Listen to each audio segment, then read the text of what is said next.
நண்பர்களுக்கு என் அன்பு வணக்கங்கள். ஓம் சாய்ராம். என் அன்பு குழந்தையே, இன்று நீ வைத்த வேண்டுதல் நான் அப்படியே உன்னிடம் சொல்லட்டுமா?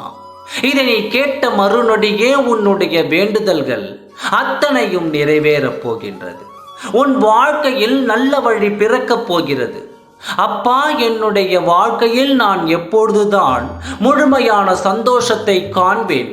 எனக்கு எப்பொழுதுதான் மகிழ்ச்சி என்ற ஒன்று வரும்? பிரச்சனைக்கு மேல் பிரச்சனை வந்து கொண்டிருக்கிறது.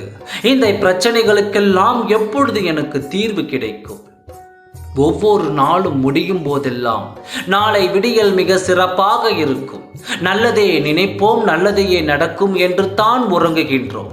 ஆனாலும் மறுநாள் விடியலில் ஏதாவது ஒரு கஷ்டம் என்னை நோக்கி வந்து கொண்டு இருக்கிறது. என் மனதை பாடாய்படுத்துகின்றது. சந்தோஷம் என்ற வார்த்தைக்கே என்னுடைய வாழ்க்கையில் இல்லமில்லாமல் போய்விடுமா என்ற பயம் என்னை நிலைக்குலைய வைக்கிறது. அப்பா, என்று இப்படித்தானே நீ ஒவ்வொரு நாளும் நீ என்னிடம் வேண்டுதல் வைக்கின்றாய். என் அன்பு குழந்தையே, உன்னை நான் சந்தோஷமாக வைத்துக் கொள்ள வேண்டும் என்று தான் ஆசை. நீ நிச்சயம் மகிழ்வியா இருக்கத்தான் போகின்றாய்.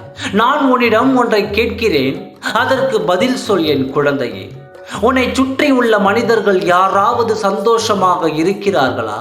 திருப்தியாக என்னுடைய வாழ்க்கையை வாழ்கின்றேன் என்று கூறுகிறார்களா?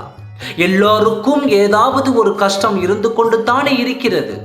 வாழ்க்கையில் யாரும் சந்தோஷமாக வாழ்வதில்லை. ஒரு பக்கம் சந்தோஷம் வரும், மறுபக்கம் கஷ்டமும் வரும். இரண்டையும் சரியாக கையாள தெரிய வேண்டும். இங்கு உள்ளவர்கள் அனைவரும் மகிழ்ச்சியை தேடிக்கொண்டு தான் இருக்கிறார்கள். ஆனாலும் யாரும் அறிந்தது போல் தெரியவில்லை. நான் எதிர்பார்த்த சந்தோஷம் எனக்கு கிடைத்து விட்டது, இனிமேல் எனக்கு எதுவுமே தேவையில்லை என்று யாராவது கூறுகிறார்களா?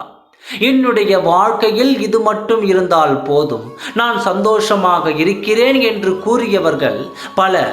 ஆனால் அதை அடைந்தவுடன் சந்தோஷமாக இருக்கிறார்களா? இல்லை, அவர்களுக்கென்று வேறு தேடல் உடனே உருவாகுகிறது. இதுதான் குழந்தையே இந்த வாழ்க்கை. எதை அடைய வேண்டும் என்று நினைத்தோமோ அதை அடைந்தவுடன் சந்தோஷப்படாமல் அதைவிட அதிகமாக ஒரு தேடல் இருந்து கொண்டே தான் இருக்கும். மனிதன் பிறப்பில் இருந்து இறப்பு வரை ஏதாவது ஒரு தேடல் இருந்து கொண்டே தான் இருக்கும். எனவே சந்தோஷம் என்பது அனைவரின் வாழ்விலும் ஒரு காணல் நீராகவே இருந்து கொண்டிருக்கிறது. எனவே உனக்கான தேடலை இன்றிலிருந்து தொடங்கு. பணிவை தேடு, அதிகாரம் கிடைக்கும். பொறுமையை தேடு, வெற்றி கிடைக்கும். அன்பை தேடு, நல்ல உறவு கிடைக்கும். நல்ல எண்ணங்களை தேடு, வாழ்க்கை கிடைக்கும். தேடாமல் உனக்கு எதுவுமே கிடைப்பதில்லை. நீ தேடுவதற்கு துணையாக உன் சாயப்பா நான் வருகிறேன். கவலைப்படாமல் உன்னுடைய வாழ்க்கையை பயணத்திற்கான முயற்சிகளை மட்டுமே நீ எடுத்துக்கொண்டே இரு. நீ என்னிடம் வேண்டிய அனைத்தும் உனக்கு கிடைக்கும். ஓம் சாய்ராம். நன்றி, வணக்கம்.